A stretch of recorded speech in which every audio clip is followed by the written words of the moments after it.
So I'm gonna get camp set up here, enjoy another night of the midnight sun, because sunset tonight, since we're a little bit further north, is 12:30 in the morning.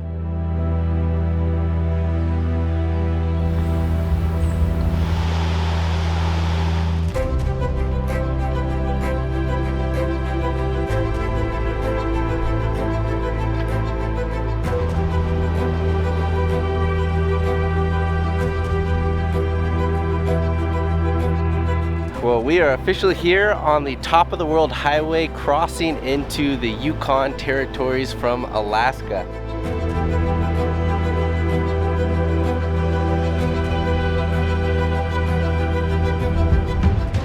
Words can only go so far in describing what exploration means to me. It's more than a passion, it's a calling. A deep, unshakable drive to wander into the wild unknown and collect the kind of experiences that imprint on your soul. And if there's one place that continues to awaken this sense of awe, it's Alaska. We'd ventured here before, first in the fall of 2022, when my mom, better known as Camp Chef Mom, and I shared our very first Alaskan adventure together. It was a journey full of golden tundra, crisp mountain air, and unforgettable memories. Then, in the heart of winter 2024, Shelby and I returned to embrace Alaska at its rawest, enduring sub-zero temperatures, camping beside ancient glaciers, and leaning into quiet magic only the frozen north can offer. Now, to complete our journey across the seasons, we're back once more, this time in the height of summer. For a full month, we'll be exploring the vast landscapes of the last frontier with the help from our friends at Alaska Overlander. We'll be testing out different rigs and setups as we chase the midnight sun. The road ahead is long and wild, filled with untamed beauty, remote campsites, and unexpected moments that remind us why we do this. We'll be covering countless miles, but more importantly, we're chasing something deeper.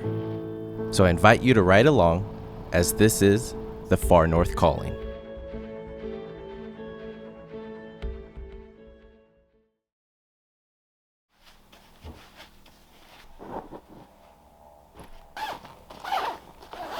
I'll be honest, packing for a month on the road presented a challenge right from the start. On one hand, you don't want to bring too much, though on the other, you don't want to leave anything behind. Not to mention all the camera gear I needed to have in tow as well. Though feeling confident with the 7-day wardrobe that can be washed at times, we were soon on the road and heading to the airport for what would be a late night flight, having us arrive into Anchorage at about 1:30 in the morning.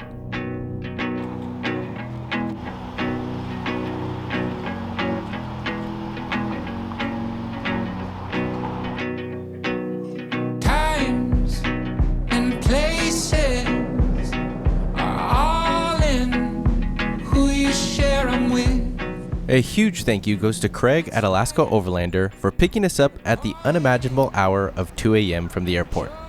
This was a huge help to get us sorted out, situate all our gear, and soon head to the grocery store for stocking up on our trip supplies.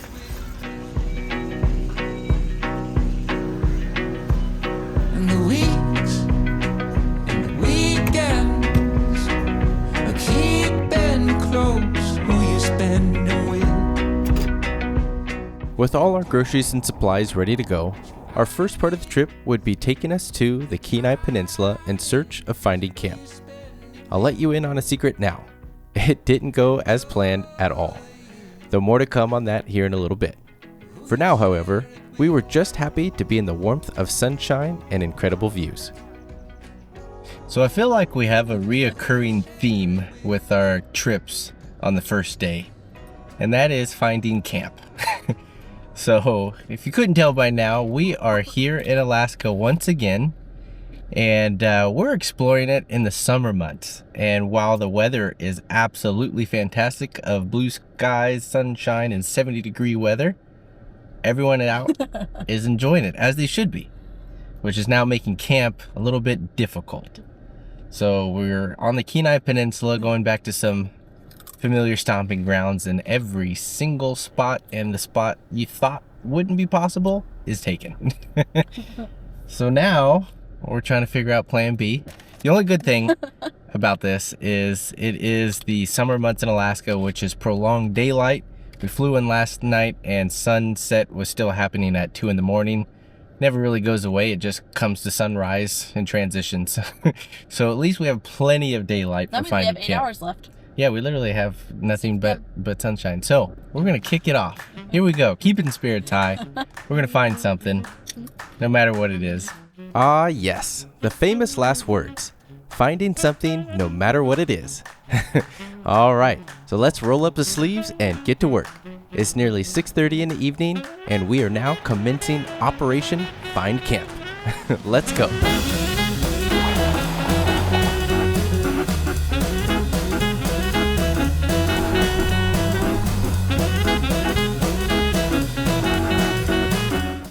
Ooh.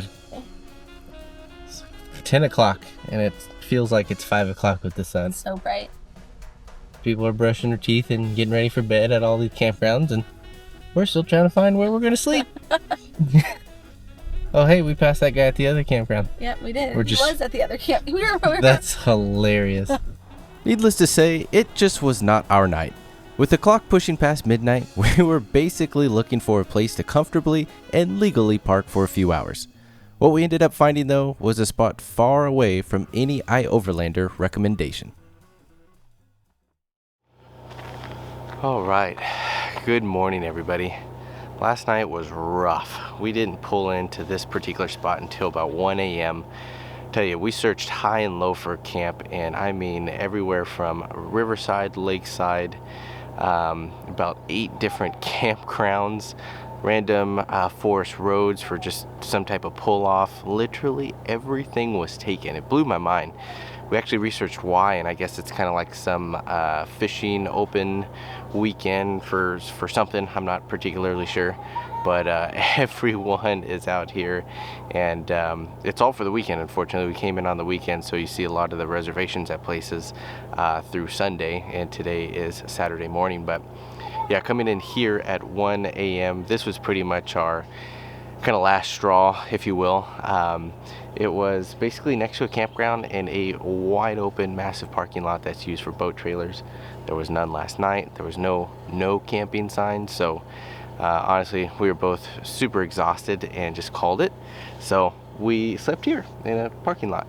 So it worked for the night, but definitely not the most glamorous thing in the world.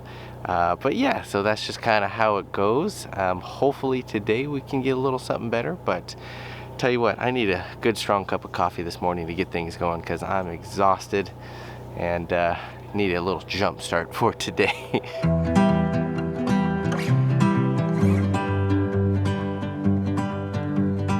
After multiple cups of coffee and waking up with a positive feeling today would be much easier than that of yesterday, we had our sights set for the small city of Homer, Alaska. But of course, making stops along the way at Whiskey Gulch Beach to check out the scenery.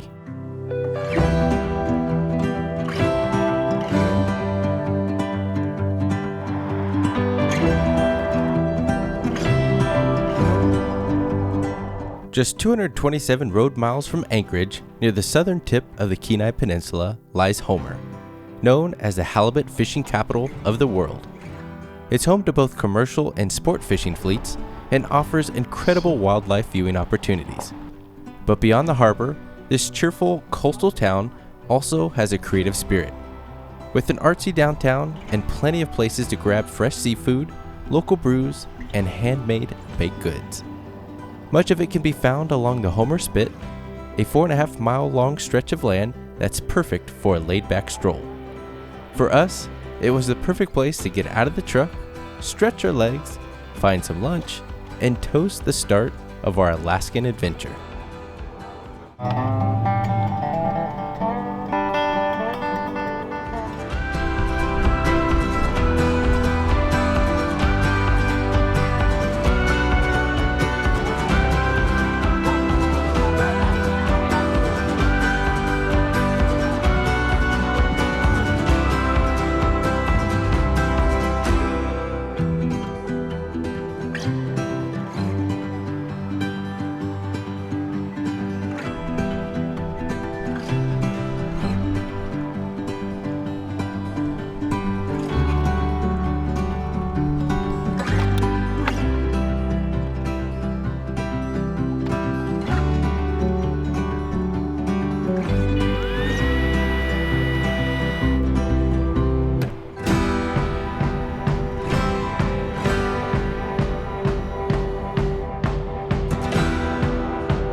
Well, this is definitely an upgrade from last night, being in a complete parking lot. This is Mariner Park right along the Homer Spit, and it's really nice. I think this is about as close to oceanfront camping as you can get out here. We are right next to the road, and we're in kind of another gravel pit, but it is a little bit wider open, and I think the oceanfront views make up for the difference, along with the mountain range here and just being able to fall asleep to the sounds of the waves. So really nice. We snagged it. It's currently about 7:30. Awesome day here in Homer, and if anything, this will set us up nicely for tomorrow for exploring a little bit more. But getting everything set up, and we'll get working on dinner here in a little bit.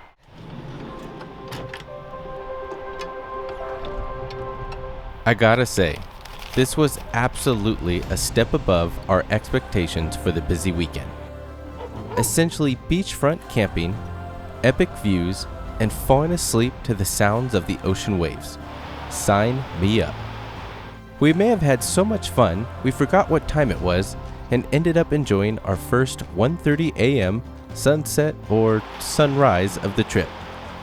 These are the experiences that matter most, regardless of the situation at hand.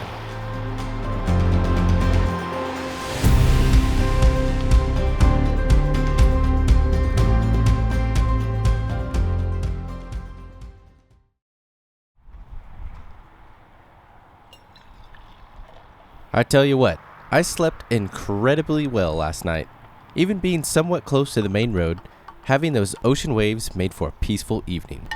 Better yet, starting the day with a view like this and a decent cup of coffee is an even bigger win in my book.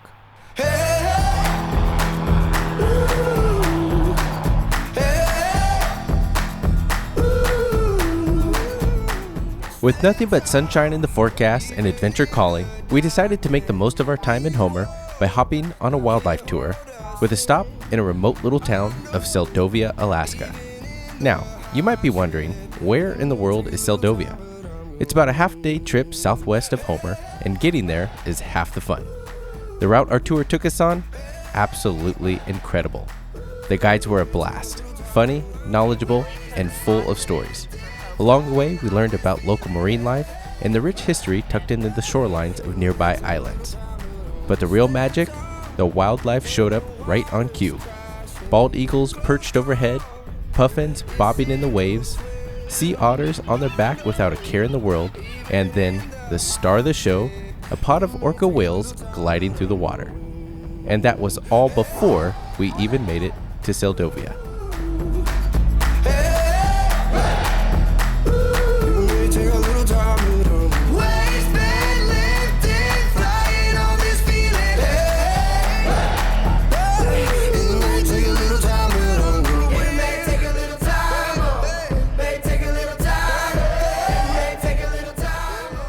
With just a couple hours to explore the area before our tour headed back to Homer, Shelby and I were off on foot to make the most of our time and visiting the charming coastal town of Seldovia, Alaska.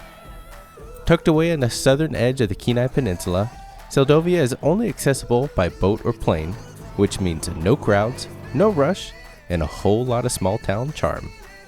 Once a bustling hub for fishing and canneries, this little town now has a population of around 250 people and thrives on community, creativity, and the connection to the land and sea. We wandered the boardwalks and quiet streets, soaking in the character of the town. Colorful homes, hand-carved totems, and quirky finds at every turn. One of the highlights?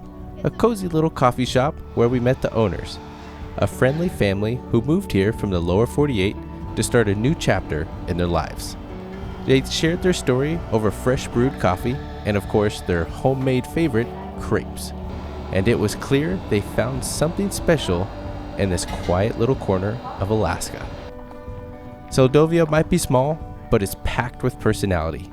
And for a couple of hours, it felt like stepping into a slower, more intentional way of life.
Alright guys, well as you just saw, it is well past 10:30 here. We have found camp for this evening. We're just outside of Seward along the Resurrection River here, and while this isn't an unfamiliar spot to me, Camp Chef Mom and I were here a few years back on our fall trip in Alaska, and I wanted to bring Shelby here just because of how scenic and beautiful this area really is and how easy it is to get to as well. But we are here. We are finally making dinner. I tell you what, with the summer months here in Alaska, in the midnight sun, in the extreme extended daylight hours that you have, it shifts everything back dramatically, and you kind of find yourself not sleeping as much. I mean, sunset's around 11:30, sunrise is around a little after 4:30 a.m., so not much darkness in the way of that. But we're here, we're at camp, and getting dinner cranked out. But for tonight, I wanted to showcase as far as a little bit more with the Toyota Tacoma of Togo. It's gonna be our last night in this rig as we get ready to change up our itinerary a bit. But for this evening, I kind of wanted to demonstrate and showcase a couple items on this truck as far as kicking off the 2 tents. Now this platform is awesome as far as hosting a larger group of 4 or parents and a couple kids, as far as having your own sleeping quarters of 2 people per tent and how versatile that can be. So again, whether you wanted to split up a group, parents in one, kids in one, or if somebody snores a little too loud, you can escape in the other tent and have your own area, which is really nice.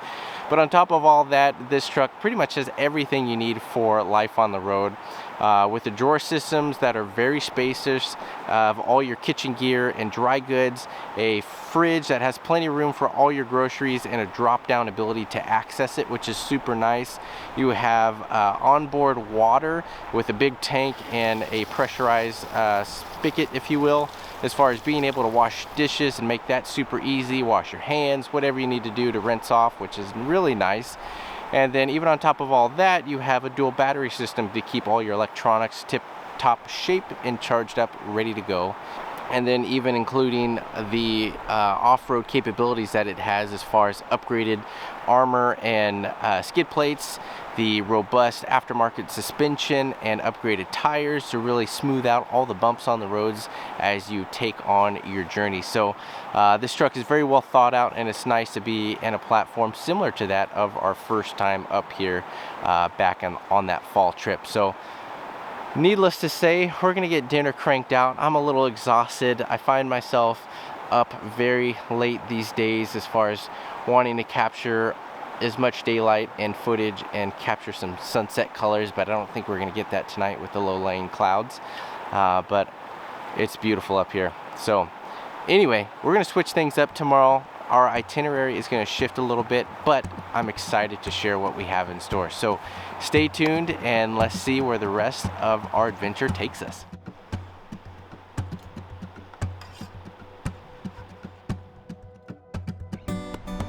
Next time on Far North Calling. Well, needless to say, I'm absolutely speechless.